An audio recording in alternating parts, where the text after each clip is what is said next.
তো কিছুটা ধনেপাতা বেঁচে গেছিলো, সো আই এম থিঙ্কিং কি আমি এটা চাটনি বানাবো, বাট এটা তো chopper not a mixer. So okay, but এটা আমি ব্লিঙ্কিট থেকে কিনেছিলাম। ওয়েট, চলছিস না কেন?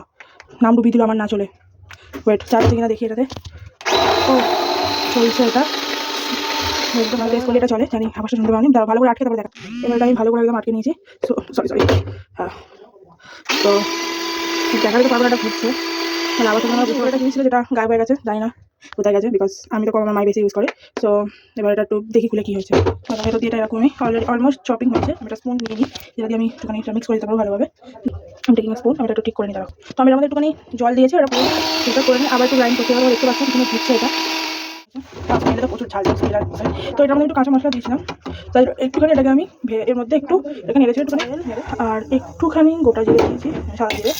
ও সরি, তাহলে আমি মিক্সিংটা পুরো দিয়ে দেবো।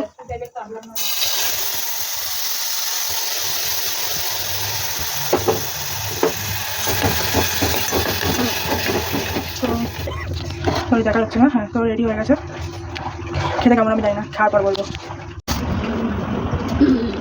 তো আমার রান্না করা ধনেপাতার চাটনি ভালো আছে। তো ঝাল, তো ঝাল লাগে না। তো বোনেরও ভালো লেগেছে, বাবার ভালো লেগেছিলো। তো তোমাদের ভিডিওটা ভালো লাগলে ধনেপাতা চাটনিটা বানিয়ে খেতে পারো।